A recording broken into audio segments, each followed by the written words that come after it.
Assalamualaikum warahmatullahi wabarakatuh. Sobat-sobat TN Project dimanapun berada, semoga semuanya dalam keadaan sehat dan terus diberikan perlindungan oleh Allah Subhanahu Wa Taala ya. Amin, amin, ya rabbal alamin.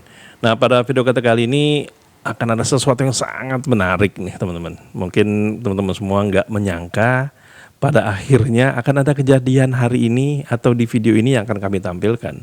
Karena memang bisa dikatakan sangat tidak disangka dan tidak diduga-duga lah. Nah, hal ini terkait dengan tema kita yaitu Dian Sandi. Beberapa hari lalu kan dia sempat dipanggil kepolisian ya untuk dimintai keterangan. Nah, menyangkut tentang Dian Sandi, ada perbedaan nih. Ada perbedaan persepsi mengenai tentang ketentuan hukum yang perlu diterima oleh Dian Sandi. Nah, di sini ada 3 orang nih, yaitu Rosuryo, Rismond, dan Pitra Romadoni. Nah, di antara ketiga ini ada 2 orang yang sepakat bahwa Dian Sandi adalah pengupload pertama ijazah Jokowi ke akun media sosialnya. Jadi bisa dikatakan dialah yang menjadi huru hara atau menjadi api yang menyebabkan kalau terjadi keriuhan lah di negeri ini masalah ijazah Pak Jokowi. Sehingga dia wajar untuk dijadikan tersangka. Nah, namun ada 1 orang nih yang tidak sependapat dengan hal itu. Dia mengatakan bahwa Dian Sandi seharusnya tidak dijadikan tersangka. Nah, kira-kira teman-teman sebelum melihat videonya, kira-kira lah tebak-tebakan gitu. Tapi sebelum videonya selesai ya, dituliskan di kolom komentar siapa kira-kira yang bakal menjawab bahwa Dian Sandi tidak pantas untuk dijadikan sebagai tersangka. Yang menjadi narasumber IDN kali ini adalah Rosuryo, Rismond, dan Peter Ramadoni. Nah, kira-kira di antara 3 itu siapa yang tidak sepakat Dian Sandi dijadikan sebagai tersangka? Seru kan, menarik kan? Jadi langsung saja ya, bagaimana lengkapnya? Siapa orang yang mengatakan bahwa Dian Sandi tidak pantas dijadikan tersangka? Mari kita simak videonya berikut ini. Sama sekali kami nggak melakukan itu. Dan lagi-lagi harus saya ulangi di sini. Kalau orang yang melakukan rekayasa pertama kali dan menyebarkan, ya itulah namanya kader PSI itu si Dian Sandi itu. Yang dia memotret tanpa izin sebelumnya, ya dia akhirnya minta izin, tapi sesudahnya. Kemudian motretnya tidak proporsional, agak miring. Nah, itu kan sudah mengubah perspektif sebenarnya. Itu kalau dalam istilah fotografi itu namanya cacat paralaks. Paralel aksesnya berubah. Itu kalau orang motret, biasanya kalau kita motret gedung, supaya gedungnya nggak miring, harus pakai lensa khusus ya, lensa yang bisa ngatur paralaks itu, kemudian supaya dia lurus gini. Gitu. Terkait dengan data elektronik tadi dan analog tadi, ini harus dilihat juga sumbernya itu didapat dari mana. Sehingga ada pasal Junto 55 di situ turut serta. Jadi sumber yang mengupload ini juga harus dilakukan pendalaman terlebih kalau perlu. Yang mengupload itu juga harus ditersangkakan.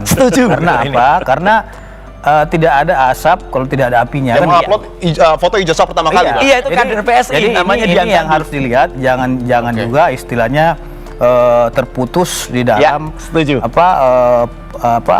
Roy Suryo, Rismond, dan lain-lainnya. Nah, tinggal lagi saya lihat juga kemarin si pengupload pertama itu Dian Sandi nih ya.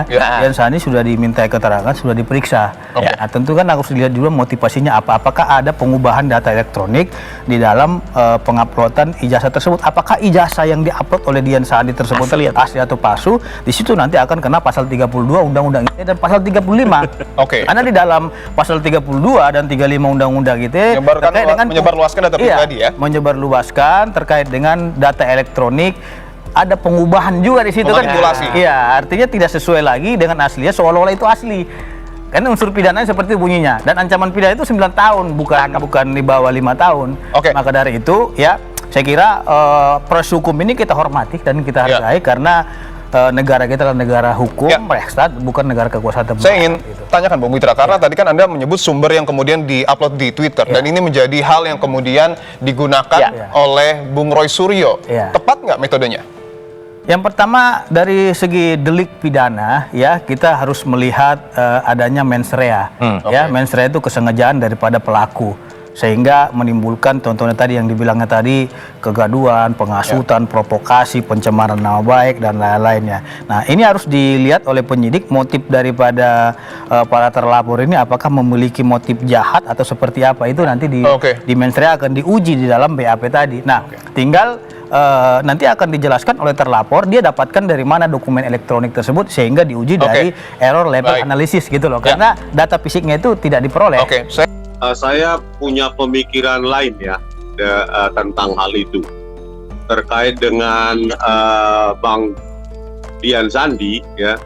Kalau menurut Pak Roy Suryo layak dijadikan tersangka, saya punya pemikiran lain ya, karena apa yang diupload oleh Bang Dian Sandi Utama itu kan menurut setelah bertemu dengan Pak Joko Widodo itu adalah memang ijazah yang ada atau yang sama dengan apa yang ada di tangan Pak Jokowi, begitu loh.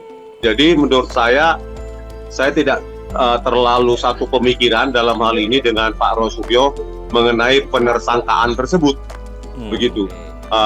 Terkait dengan pasal 2 dan pasal 35, karena memang menurut keputusan KIP kan ijazah Pak Jokowi sebagai pejabat publik dalam hal ini presiden itu kan merupakan sudah dokumen terbuka, dokumen publik, dan publik berhak menganalisa, memproses informasi yang di dalamnya dan mengambil kesimpulan sepanjang itu dilakukan secara bertanggung jawab, begitu Bang.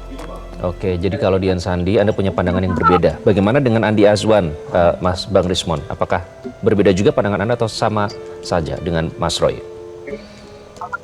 Nah, berkaitan dengan kasus Bang Andi Azwan itu sudah pernah kami laporkan.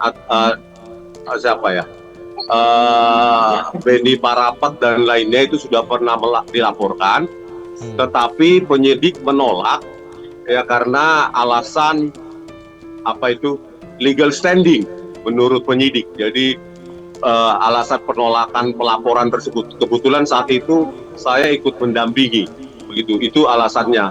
Tetapi ya apapun itu alasan penyidik ya patut kita apresiasi gitu. Karena alasan legal standing. Tetapi yang menjadi fokus saya di sini adalah saya tidak setuju jika Bang Dian Sandi itu menjadi justru tersangka 32 dan 35 sama seperti kami. Seharusnya tidak ada satupun yang dijadikan tersangka untuk itu. Kalau apa yang diupload oleh Bang Dian Sandi Utama itu adalah sama dengan seperti pengakuannya setelah bertemu dengan Pak Jokowi, sama dengan ijazahnya Pak Jokowi, maka tidak ada alasan untuk menersangkakan Bang Dian Sandi ya. Ya, itulah tadi kita sudah sama-sama saksikan ya teman-teman. Gimana, terkejut nggak?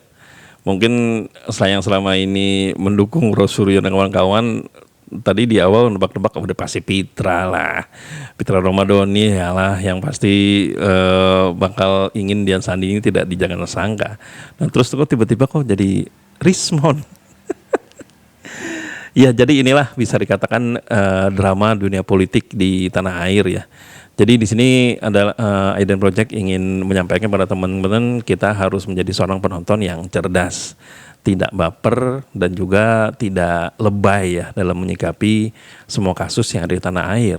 Karena apa? Karena memang intinya di sini adalah kita harus memiliki pedoman bahwa kita tidak boleh yang namanya taklid buta.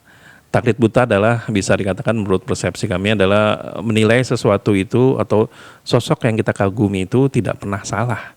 Selalu benar dan selalu benar. Begitu juga yang sebaliknya. Taklid buta bisa juga dipersepsikan menurut kepribadian saya adalah bisa bila melihat seseorang itu udah pasti salah. Jadi tidak ada benar-benarnya. Nah, hal ini yang menjadi keliru karena apa? Sesama muslim kita harus meyakini bahwa memang satu-satunya manusia yang sempurna adalah Rasulullah Nabi Muhammad SAW. Jadi selain itu bisa salah dan bisa jadi benar. Nah, hal ini menjadi menarik karena memang di kasus ijazah Jokowi ini bisa dikatakan ya terbelah ya. Ada mereka yang mendukung Pak Jokowi dan juga ada yang mendukung Roy Suryo. Dan juga bisa dikatakan dalam kasus ini ya sebenarnya sama aja kita ngefans lah dengan tim sepak bola gitu seharusnya. Kalau memang tim sepak bola kita menang terus, ya kita senang lihatnya. Tapi kalau misalnya kalah, ya udah biarin aja. Toh kita juga dalam dua kasus ini, dalam dunia politik dan juga hobi kita di sepak bola, kita tidak memiliki privilege apapun, kita tidak memiliki keuntungan apapun. Jadi kalau kita baper terus sampai dengan kita tidak bisa makan, bahkan mungkin ada yang bundir gitu, itu buat apa? Karena memang kedua itu tidak mempengaruhi kita. Ya kita sebagai penonton aja. Kalau memang tim kita menang, ya ada seneng lah, lega lah dikit. Tapi kalau kalah ya udah mau diapain, dan itu seharusnya berlaku di posisi manapun. Nah kembali kepada kasus Dian Sandi ini, jadi bisa dibilang di awal itu kita melihat bagaimana alasan Rosuryo kenapa Dian Sandi ini pantas untuk dijadikan tersangka. Dan begitu juga dengan Bung Peter Romadoni, dia melihat bahwa Dian Sandi inilah adalah salah satu tokoh sentral yang membuat kasus ini menjadi membesar seperti ini. Jadi wajar kalau dia dijadikan tersangka. Namun perbedaan yang dijawab adalah justru dari Rismon Sianipar, orang yang selama ini kita anggap adalah orang yang paling berani. Bahkan dia bukan hanya mengkritisi Jokowi loh, tapi mengkritisi Polri. Coba institusi kepolisian dia kritisi dengan begitu luar biasa, ya hebatnya lah, berani banget pada saat di acara ILC. Kalau teman-teman belum pernah lihat, mungkin bisa dilihat lagi bagaimana dia menggebu-gebunya dan sangat berani. Jadi ya kalau kita ngelihat Rismon di situ tuh jauh sekali dengan Rismon yang barusan kita lihat ya. Jadi kalau misalnya ya kalau kata statement dari anak-anak Gen Z zaman sekarang, kok Rismon jadi dari macan jadi ke ayam sayur gitu. Dimana dia waktu itu mengkritisi Pak Jokowi dan kepolisian, tapi kok di sini malah jadi lembek sama Dian Sandi gitu loh. Padahal kalau dari segi power, Dian Sandi ini kan gak ada power sama sekali. Yang punya power kan Pak Jokowi dan kepolisian. Kok di saat yang punya power itu dia berani menggebu-gebu, kok malah sama Dian Sandi jadi lembek. Nah itu mungkin itulah yang saya bacakan di sumber utamanya ya, di Metro TV. Kalau teman-teman mau tahu itu sumbernya dari mana, itu dari Metro TV, dan bisa dilihat di situ komen-komennya. Jadi ada yang mengatakan, lo kok nggak kayak Rismon, kok nggak kayak Rismon.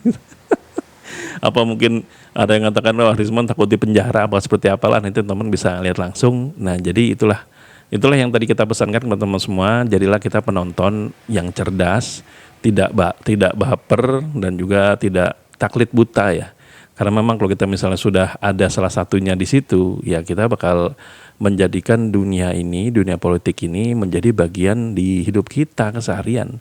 Padahal kan ini hanya tontonan. Setelah di layar kaca selesai, ya udah kita bersenang-senang lagi dengan keluarga, kita bersenang-senang kembali dengan pasangan kita, dengan anak-anak kita. Udah selesai, sampai situ aja. Jadi politik itu hanya ada di layar kaca. Jangan sampai ada disimpan dalam hati, bahkan bergabung di keluarga kita. Jangan sampai seperti itu ya. Nah jadi kalau memang pada akhirnya dari kubu Pak Jokowi ada yang ke kubu Rosuryo, oke, nggak apa-apa. Begitu juga dengan sebaliknya, ketika ada mereka yang selama ini mendukung pergerakan dari Rosuryo dan tiba-tiba menjadi lembek atau malah menyeberang ke kubu Pak Jokowi, ya biasa-biasa aja. Ya kita bahas aja sini sebagai menjadi suatu konten yang menarik ya. Tapi tidak kita simpan dalam hati dan kita jadi baper, jadi pikiran sampai nggak bisa tidur. Ya anggap relax saja lah semuanya teman-teman ya. Semoga bisa menjadi pelajaran video kita kali ini, ada manfaatnya. Dan yang terakhir, bila memang kami ada salah kata atau salah data, kami mohon maaf. Wabillahi taufiq wal hidayah. Wassalamualaikum warahmatullahi wabarakatuh.